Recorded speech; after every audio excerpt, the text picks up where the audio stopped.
là, je vais t'expliquer très rapidement parce que je vais y revenir en détail. Ici, tu pourras gérer toutes les applications et les canaux de vente. Application, canaux de vente, c'est deux termes différents parce que c'est pas vraiment la même chose. Donc, tu peux venir ouvrir le canal de vente, voir les détails, désinstaller, et quand c'est des applications, tu peux ouvrir l'application, voir les détails, obtenir de l'aide ou désinstaller. Ce que je te conseille, alors toi normalement tu auras point de vente. Point de vente, c'est si tu as une boutique physique. Normalement, vous n'avez pas de boutique physique, je pense. Donc ce que tu vas venir faire dans point de vente, tu vas venir faire les 3 petits points ou là directement et tu vas venir faire désinstaller. Là, Shopify, c'est plus pour les gens qui ont créé l'application.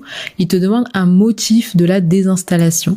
Donc, tu peux venir choisir, mais tu n'es pas obligé. Il faut savoir que la rapidité de ton site est très importante, à la fois pour Google, à la fois pour l'expérience de tes clients. Généralement, ce qui fait qu'un site est lent, ça va être les images. Donc, ne mets pas des images trop lourdes et les applications. Donc, ne télécharge pas trop d'applications. Si tu as l'App Store, c'est un peu comme l'Apple Store où tu pourras retrouver toutes les applications ou le Google Store. Donc là, tu auras toutes les applications. Ne t'inquiète pas, on va y revenir dans une autre partie de la formation. La domaine, ça, on l'a déjà fait. Si tu as zappé, je te conseille de revenir dans la section de la formation qui s'appelle Premier pas. Et les événements clients, les pixels, ça, tu n'as pas besoin de gérer ça. C'est quand tu vas faire des publicités, que ce soit Facebook Ads, TikTok Ads, Google Ads, tu auras besoin de pixels. En fait, qu'est-ce que c'est un pixel? Ça permet de tracer le comportement du visiteur du moment où il arrive sur le site au moment où il part. Donc là, tu n'as pas besoin de ça pour l'instant. Là, tu vas venir personnaliser la marque. Là, tu vois que c'est compatible avec les canaux suivants, donc boutique en ligne et email. Là, tu as le logo par défaut. Donc, tu peux venir faire changer, mettre ton logo. Ensuite, tu peux mettre le logo carré, donc tu peux mettre autre chose ou la même chose. Ça, c'est comme tu veux. Donc là, tu vois bien qu'il y a des recommandations. Donc là, c'est les formats SVG, PNG, JPEG, etc. Et tu as la largeur recommandée 512 pixels minimum. Donc tu peux aller dans Canva si jamais tu as un message d'erreur et mettre minimum par exemple 512 x 512. Ensuite, je te conseille de garder l'aperçu carré. Là, il faut que tu mettes les couleurs principales de ta marque. Par exemple, là, tu mets ta couleur principale. Tu peux la supprimer et tu peux rajouter une couleur contrastante. Ici, tu peux rajouter des couleurs secondaires. Voilà, ça sera en fonction, bien sûr, de ton identité visuelle. Là, tu peux venir choisir une image de couverture. Donc là, ce qu'il te recommande, c'est du 1920 x 1080 minimum. Ensuite, ici, tu peux écrire un slogan et une brève description de ton business, de ta marque. Ce que je te conseille, c'est d'utiliser ChatGPT si vraiment t'as pas du tout d'inspiration. Donc, je vais te montrer ce que j'avais fait.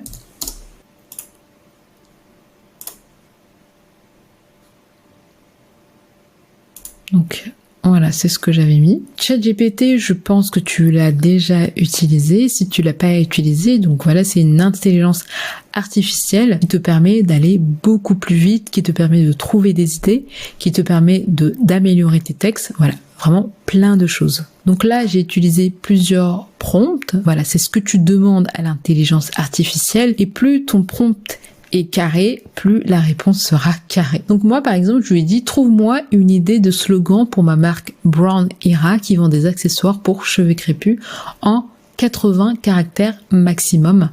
Parce que là, on a une limite de 80 caractères.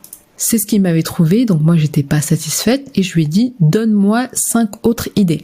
Alors ce qui est bien avec ChatGPT et les intelligences artificielles, c'est que généralement j'ai pas à remettre ça. Si je lui dis donne-moi 5 autres idées, il va comprendre que c'est par rapport à ça. Il m'a mis ça, j'en ai pris un au hasard et ensuite après ça peut te servir bien sûr de base et tu peux venir changer.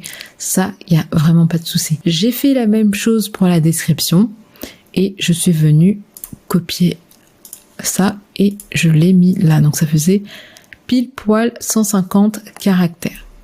Ensuite, ici, il faut que tu mettes les liens sociaux. Donc, ça va dépendre de tes réseaux sociaux. Donc, voilà, tu as Instagram. Là, tu mettras le lien. Tu peux venir supprimer et ainsi de suite. Donc, voilà pour la partie marque.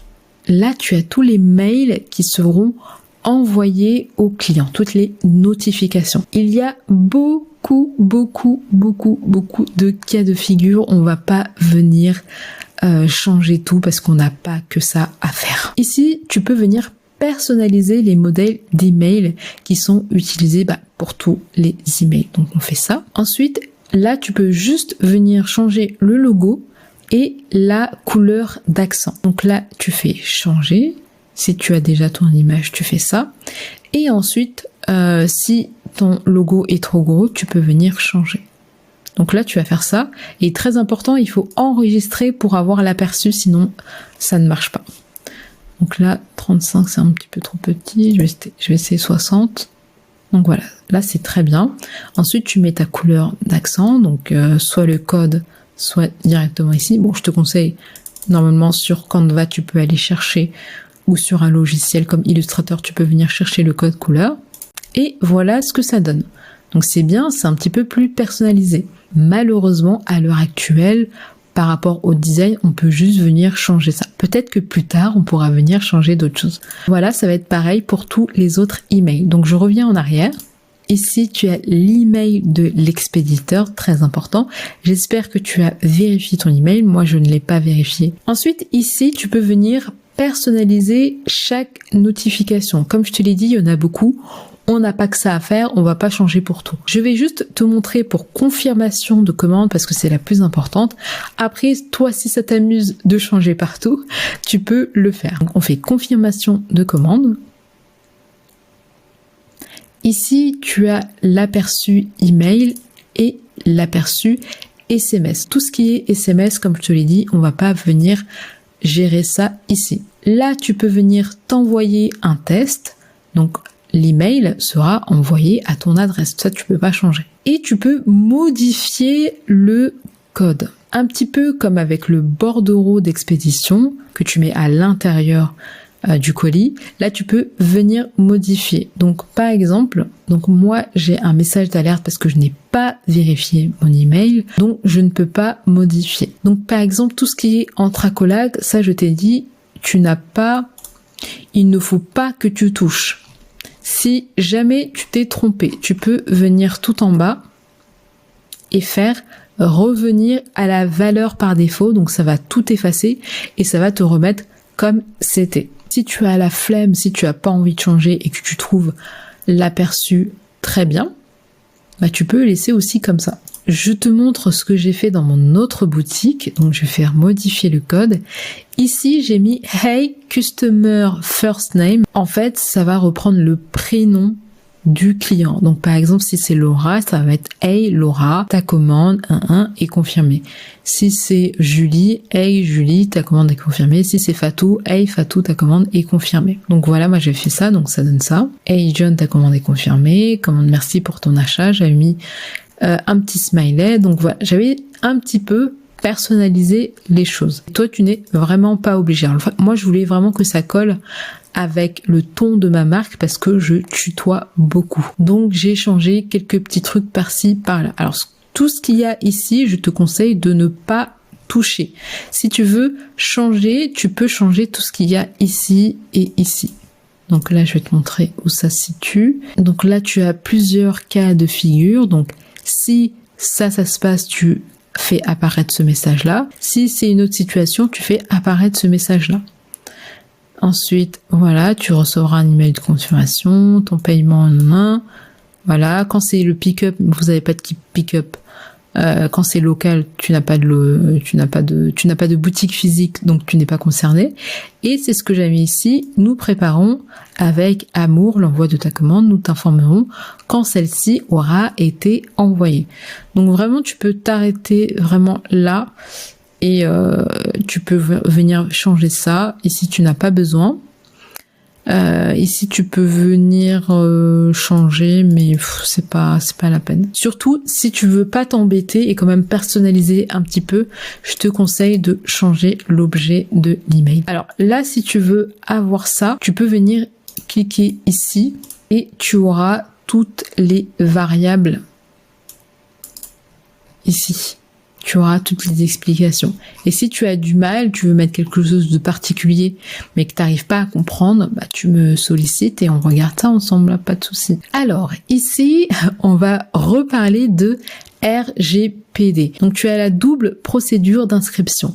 Alors, ce qui est normalement légal, ce que tu dois faire, c'est que par exemple, dès que la personne elle va s'abonner à ta newsletter, enfin la personne si elle veut recevoir tes messages marketing, elle va recevoir un premier mail de confirmation qui va lui dire « Hey, tu veux vraiment t'abonner ou pas ?» Donc la personne, il faut qu'elle confirme ce mail-là pour ensuite pouvoir recevoir les autres mails. Ce qui est légal de faire pour les SMS et les emails, il faut que tu coches ici. Mais là, je vais être un petit peu rebelle, je ne vais pas faire ça. Parce que déjà, c'est compliqué, il faut que la personne, elle coche, tu te rappelles dans le check-out, le petit bouton qui dit « Je veux bien recevoir les emails de marketing ». Et en plus, il faut que la personne, elle reçoit le mail et qu'elle prenne le temps de confirmer le mail pour ensuite recevoir le reste. Voilà. Donc, moi, personnellement, ne venez pas attraper ma veste si vous faites attraper. Chacun comme j'aime bien dire. Donc voilà, vous faites comme vous voulez, mais je trouve ça un petit peu lourd, tous ces trucs-là. Et tout ce qui est RGPD, généralement, ce qu'on vient taper sur les doigts, c'est les grosses entreprises pour justement cadrer tout ça et que les grosses entreprises ne fassent pas n'importe quoi. Les petites entreprises, généralement, tu seras pas embêté avec ça, mais on sait jamais. Parce que tu peux avoir des amendes si tu ne respectes pas toutes les lois parce que nul n'est censé ignorer la loi, comme on dit. Ici, je sais que c'est la partie préférée des personnes. Tu peux recevoir des emails à chaque fois qu'une commande est faite. Donc là, par exemple, tu peux venir rajouter un destinataire pour les notifications de commandes. Là, tu peux venir désactiver. Alors, au début, c'est sympa, mais à un moment, quand on a beaucoup, ça fait un petit peu beaucoup, justement. Donc, tu pourras venir désactiver et tu peux envoyer une notification d'essai si tu veux. Ensuite, là, tu peux laisser comme ça et ici, ça ne te concerne pas. Ensuite, tu as les données personnalisées. Ça, on le verra plus tard, ne t'inquiète pas. Tu as les langues publiées, donc ici, moi, j'ai le français. Je peux venir modifier la valeur par défaut et je peux également ajouter une langue. Alors, automatiquement, Shopify va venir t'installer leur application qui s'appelle Shopify Translate et Adapt qui est gratuite. Avant, il n'y avait pas ça, donc tu devais payer des applications qui sont assez chères, qui sont certes plus poussées, mais assez chères. Donc là, Shopify te permet d'avoir quelque chose de gratuit, donc c'est vraiment pas mal. Bien sûr, je te conseille de l'installer si tu vends vers des pays où c'est une langue différente du français. Mais ne t'inquiète pas, je vais vous montrer comment on installe cette application plus tard.